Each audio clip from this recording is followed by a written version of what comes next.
Amados, graça e paz, Deus abençoe a vida de vocês. Mais uma vez estamos aqui para ministrarmos a nossa célula, para aprendermos um pouco mais da palavra do Senhor, com muita alegria, com muito orgulho, com muita honra a cada um de vocês e com gratidão por todos aqueles que participam com a gente das nossas células, tá bom? Que Deus abençoe a sua vida, é uma honra, um privilégio para a gente poder estar junto contigo nessa oportunidade para estudarmos um pouco mais a palavra do Senhor. Então estaremos começando agora. Eu queria que a Leidiane fizesse a oração inicial, mudando mais uma vez um pouquinho, né? E no final a pastora Deise vai estar orando por nós, tá bom, querido? Prepare-se aí, pegue seu papel, pegue a sua caneta, pegue a sua Bíblia, para que nós possamos estudar a palavra do Senhor, em nome de Jesus. Oremos.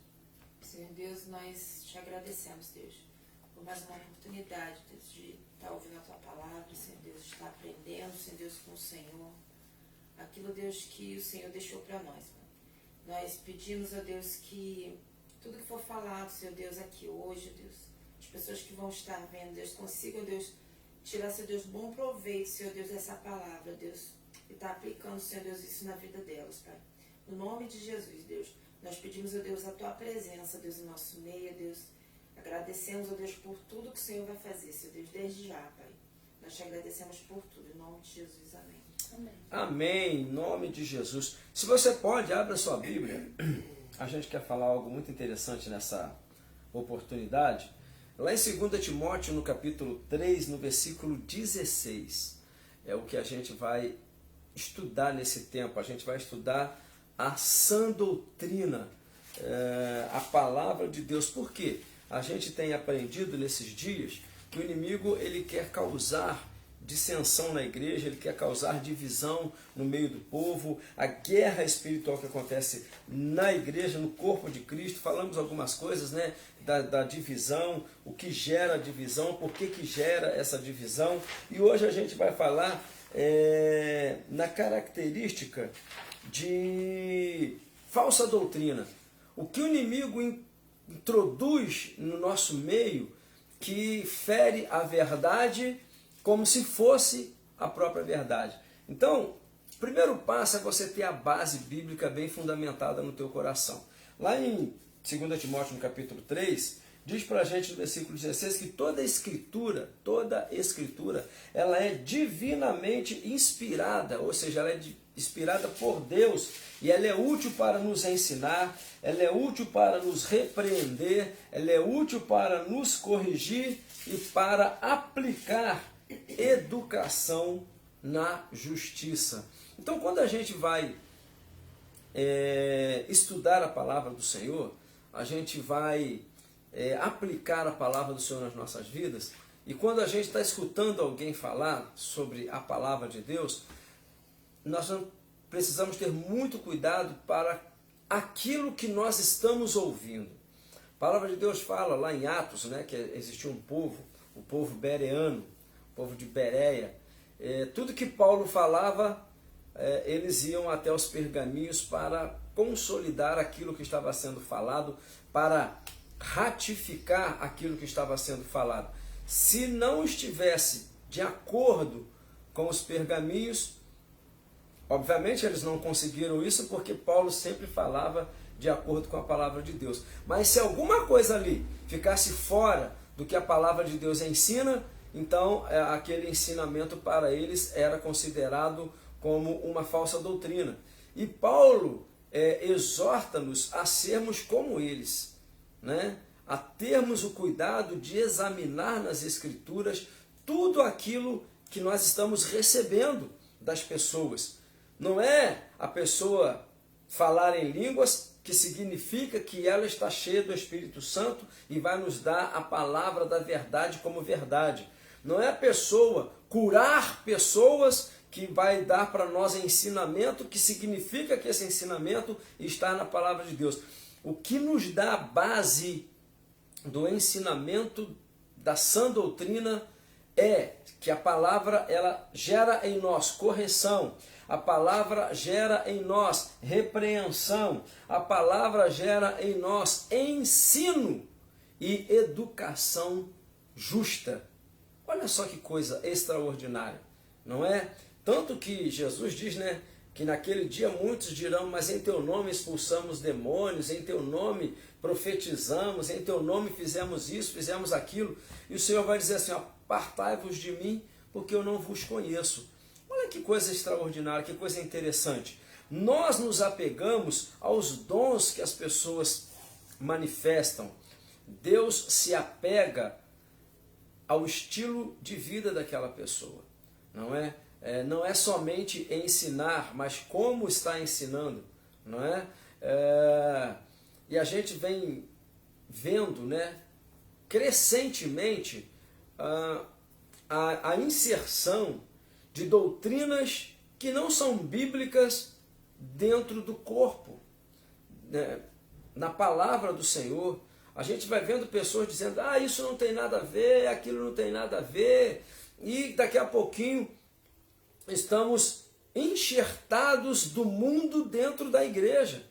É numa vestimenta, Pedro ele fala de vestimenta, então, queridos, a coisa tem debandado, a sensualidade tem invadido a igreja, porque não tem nada a ver, porque nós somos num país tropical, então não tem problema isso, não tem problema aquilo. Lógico, não estou falando de roupas, né? Que são, estou falando, fica até difícil falar isso, né? Porque a moda tem ditado a regra dentro da igreja, e não deveria ser assim. Paulo, não, Pedro, quando ele fala à igreja, ele fala que as mulheres devem se vestir de forma ordeira, de forma decente, né? Eu costumo dizer no nosso ministério, não estou aqui para lançar usos e costumes, não, né? Muito pelo contrário, estou para dizer o que a Bíblia diz. Que eu costumo dizer para o pessoal o seguinte, para as mulheres e para os homens também, porque hoje, né, está uma cultura ao corpo muito forte. Você tem que cuidar do seu corpo, você tem que cuidar da sua saúde, você pode ir numa academia, não vejo problema nenhum em você frequentar a academia, isso não é um problema. O problema é o culto ao corpo, né? O culto ao corpo que é problemático. A pessoa quer botar o homem, né, quer botar aquela camiseta, mamãe, eu sou machão, para poder exibir o seu corpo, isso que não é legal, né? A mulher quer botar aquela roupa mais, né, mais chamativa um pouquinho, porque ela quer mostrar o decote, quer mostrar isso, quer mostrar aquilo. Isso que é o problema, não é? Não é o que você vestir, mas como você se vestir, que é a grande sacada, a grande dica. Então fica aí a dica para você, né? Se liga na dica. Quando você vai se vestir, quer que seja você homem, quer seja você mulher, a primeira pessoa que você tem que agradar é o Espírito que habita em você, que é o Espírito Santo. Então você tem que consultar ele para ser Espírito Santo. Essa roupa te agrada?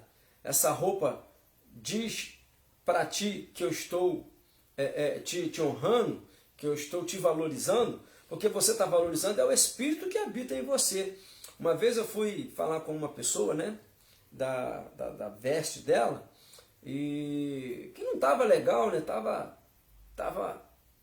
excedendo alguma coisa, e não me lembro se era homem ou se era mulher, mas quando eu vou falar com homem eu falo sozinho. Se eu tiver que falar com mulher, é a minha esposa que fala, não sou eu.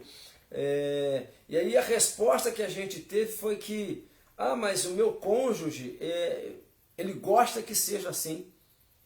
E era uma roupa que estava extremamente sensual. E eu parei, pensei, falei, bom, aí é uma questão familiar. Na sua casa manda você, manda seu marido, manda sua esposa, problema de vocês. Mas na igreja não. A igreja, quem manda é o Espírito Santo. E eu tenho certeza que o Espírito Santo não está feliz com essa vestimenta, não.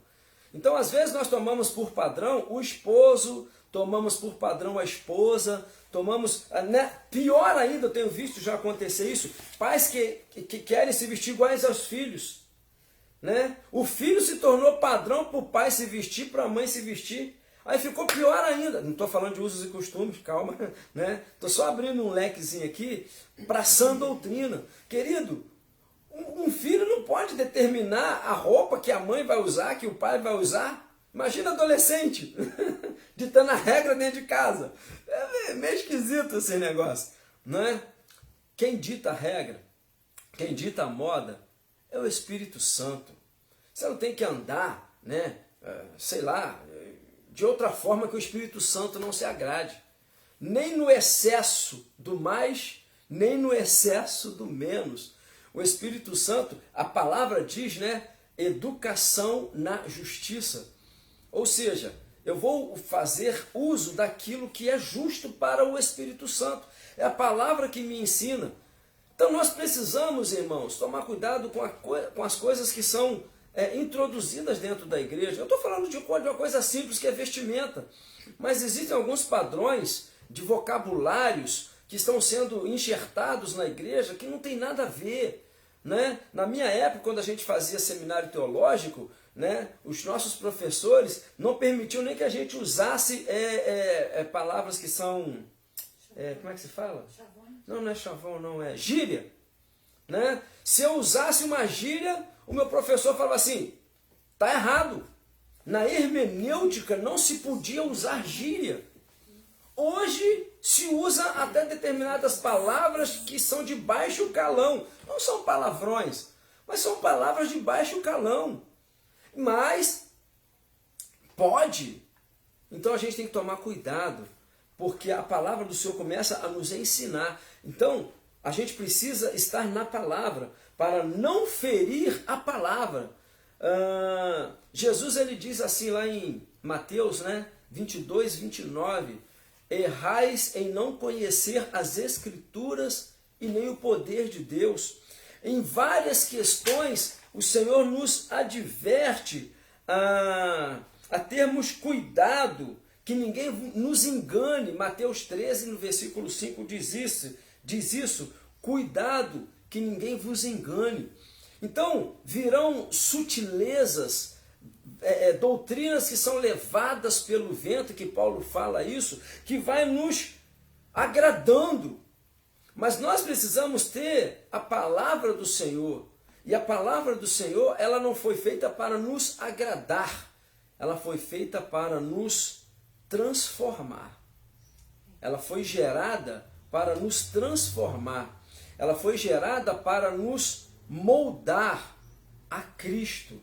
Né? Nós cantamos uma canção no nosso ministério que diz uma frase, diz assim, ó, me ensina a ser como tu és, Jesus. Eu acho isso extraordinário, porque o Espírito Santo que nos ensina, João 14, 26, ele vos ensinará. Né? Nós precisamos buscar na palavra aquelas coisas que a gente vê assim, isso me agrada, então eu posso, isso não me agrada, então eu não posso, não me agrada, então não quero, eu quero aquilo que me agrade, porque a igreja tem que ser um lugar em que eu me sinta bem, em que eu me sinta valorizado, em que aquilo que eu quero fazer, eu posso fazer. Nós temos que tomar cuidado com aquilo que eu quero fazer, eu posso. Né? Você quer, você pode. Uma vez eu comentei isso sobre um determinado congresso, né? Eu falei, não, você quer, você pode? Não, não é assim não.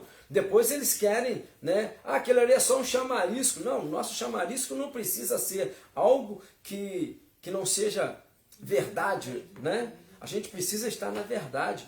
Jesus Cristo é o mesmo ontem, hoje e será eternamente. Hebreus capítulo 13, versículo 8. Então, não é usar palavras ocultas para depois falar a verdade. Não! É a verdade que nos impulsiona, é a verdade que nos liberta. João 8,36, né? Conhecereis a verdade e a verdade vos libertará. João 8,32, e se o Filho vos libertar, verdadeiramente sereis livres. João 8,36. Então a gente é livre pela palavra, a gente somos libertos por Cristo Jesus. Não são outras coisas que vão causar a nossa liberdade, a nossa verdade. Ele diz assim, ó, aparecerão falsos cristos e falsos profetas que vão realizar até sinais e maravilhas no meio de vocês para enganar, se possível, até os eleitos. Marcos capítulo 13, versículo 32. Qual é o intuito do inimigo? lançar falsas doutrinas para enganar até aqueles que já foram eleitos. Então, amados, nós precisamos amar as Escrituras, nós precisamos amar a verdade, nós precisamos entender que se não for a palavra verdadeira, absoluta, o que vier é enxerto, o que vier é fermento de fariseu, e fermento de fariseu não serve para nós. Mateus no capítulo 16, Jesus diz isso: tende cuidado com o fermento do fariseu, no versículo 12. Então, nossos propósitos precisam ser aqueles que nos levam à pessoa de Cristo, né? Edificados, que Paulo diz lá em Efésios 4, edificados para alcançarmos a plenitude de Cristo Jesus nas nossas vidas. Precisamos dar importância à palavra do Senhor, precisamos dar importância a buscar conhecer a palavra em todo o tempo. Oséias 6:3, conhecer, né? E prosseguir em conhecer ao Senhor. O Espírito diz claramente que nos últimos tempos alguns abandonarão a fé. Olha só que coisa terrível. E que serão jogados para lá e para cá por todo o vento doutrinário e pela astúcia e pela ardileza do inimigo ao introduzir erros na casa do Senhor. Efésios capítulo 4, versículo 14. Então, quem tem a verdade, conhece a verdade, vai entender aquilo que não é verdade quando se chegar como se fosse verdade. Existem hoje diversas ferramentas para conhecer uma moeda que não é verdadeira, né? Você tem canetinha que esfrega lá e se ela marcar aquela nota, ela é falsa. Existem máquinas que você coloca, mas nada foge ao olho clínico. Aqueles que conhecem a verdadeira moeda, quando eles pegam na outra, eles já sabem que é falsa. Não precisa muita coisa. E olha que hoje as coisas estão muito desenvolvidas, né? Com moedas falsas, cédulas falsas. Mas aquele que estuda a verdadeira, quando ele pega na falsa, ele já sabe. A textura é diferente. Ele dá uma olhadinha, ele já sabe que alguma coisa ali, né? Tem aí a questão de dobrar, né, a cédula, e quando ela fecha, né, as pontas dela mostram outro desenho, tudo se encaixa, a falsa não se encaixa. Então existem muitas formas de você estudar a verdadeira. Quem estuda cédula, moeda, né, dinheiro, ele estuda a nota verdadeira, ele não estuda a nota falsa. Porque a verdadeira, ela não muda, ela não tem oscilação. É o que Tiago diz, né? Que no Senhor não tem, 1,17 parece, que fala que não tem variação de nuvens inconstantes, né? É o que Tiago quer dizer com relação ao Senhor, aquele que habita, o Pai das luzes. Ele usa essa passagem, né? Em quem não há variação nem sombra de mudanças, ou ventos de variação, ventos variantes. Tem uma versão da King James que eu acho que usa isso, Tiago 1,17. Então, nós precisamos estudar a palavra, a verdadeira. Existem tantas versões hoje da palavra que a gente fica até meio, né, preocupado. Os bereanos, eles tinham sombra de mudança. Eles tinham os pergaminhos, os originais. Nós não temos os originais, mas nós temos, né, versões antigas da palavra que se assimilam. Como é que é? Assimilam a palavra verdadeira, porque foram tiradas da palavra verdadeira. Eu costumo dizer lá no nosso ministério que eu gosto muito da versão King James, porque ela foi tirada do grego, e o grego foi, né, a primeira versão da palavra de Deus foi para o grego, depois veio a Vulgata Latina, e aí vieram muitas e muitas versões. A gente quer modernizar a palavra, quer atualizar a palavra não precisa ser atualizada, a palavra precisa ser vivida.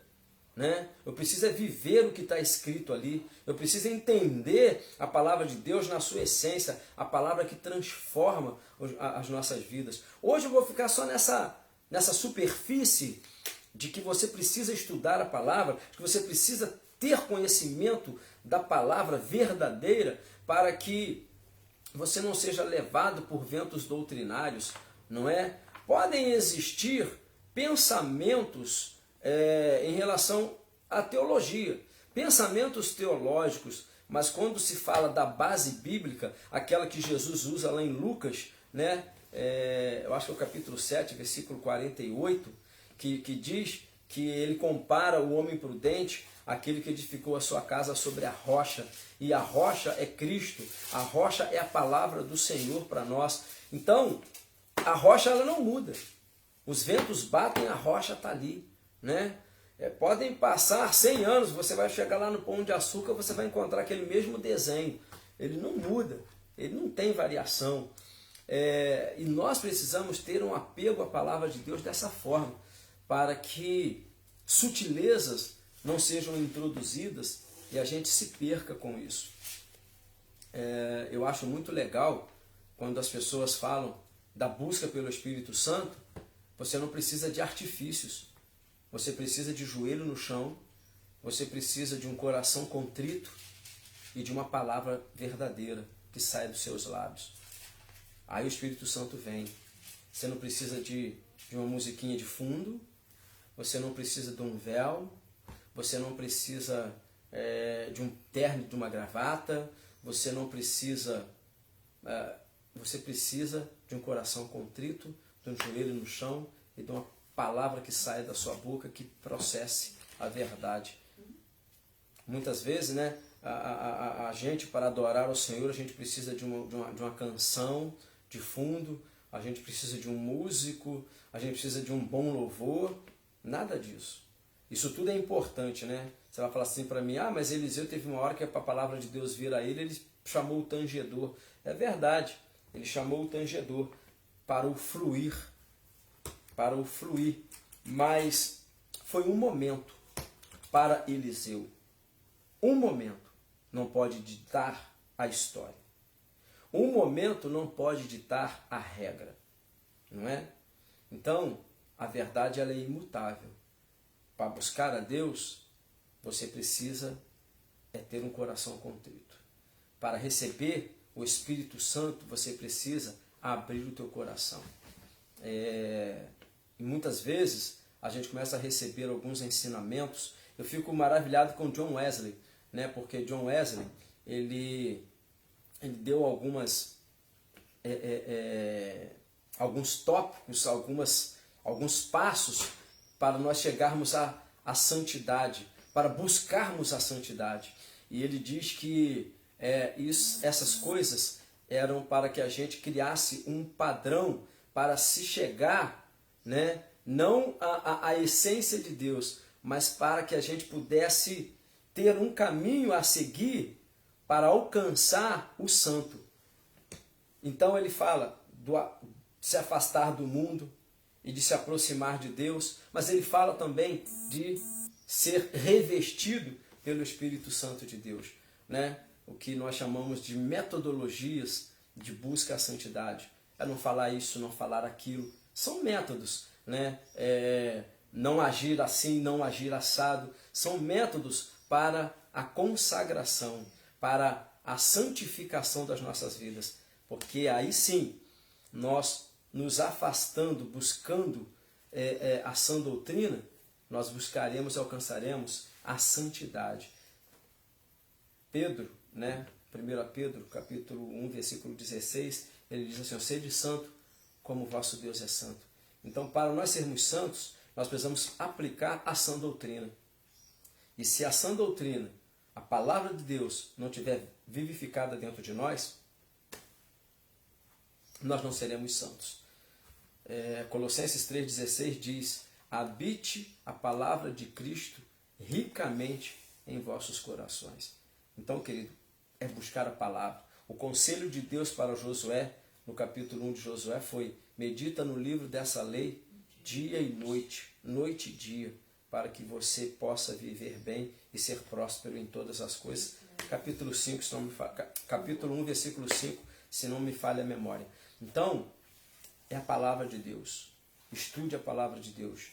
Tenha dicionários bíblicos ao seu redor, tenha outras versões bíblicas ao seu redor, mas busque sempre a palavra de Deus. A essência seja a palavra de Deus na tua vida. Amém? Semana que vem a gente vai dar alguns tópicos interessantes sobre a sã doutrina e as advertências que o Senhor nos fala da sã doutrina ser pura nos nossos corações. Amém? Vamos estar orando? Que Deus abençoe a sua vida, pastora Deise. Senhor, nós pedimos que possamos realmente, Deus, ter essa vontade, esse desejo, Deus, de estudarmos a Tua Palavra, de sermos, Deus, conhecedores, Deus, da Tua Palavra, Deus, do que realmente pode transformar, Deus, a nossa mente, o nosso coração, do que pode realmente, Deus, ensinar, Deus, a nossa conduta, Deus, como cristãos, como verdadeiros cristãos, Deus, no nome de Jesus Cristo. E que possamos praticar, Deus, tudo aquilo que vamos estudar. Que através da nossa leitura, Deus, com a Tua Palavra, o Teu Espírito Santo, Deus, venha e nos convença, Deus. Nos convença de tudo que nós necessitamos mudar, de tudo que nós precisamos ser transformados. Por isso, Deus, nós pedimos nessa tarde que a Tua Palavra venha sobre nós, Deus, e possa nos edificar. No nome de Jesus, que haja esse desejo em nós, Deus, em todos nós, no nome de Jesus Cristo. Te agradecemos, Deus, por mais um dia em que estamos aqui, Deus, reunidos para estudar a Tua Palavra. Te agradecemos por mais um dia, Deus, em que cada um dos Teus filhos estão, Deus, se propondo a ouvir tudo que temos ensinado. Por isso, Deus, nós somos gratos ao Senhor por tudo. No nome de Jesus. Amém. Amém. Deus abençoe a sua vida. Até semana que vem. Beijo no teu coração. Graça e paz, querido.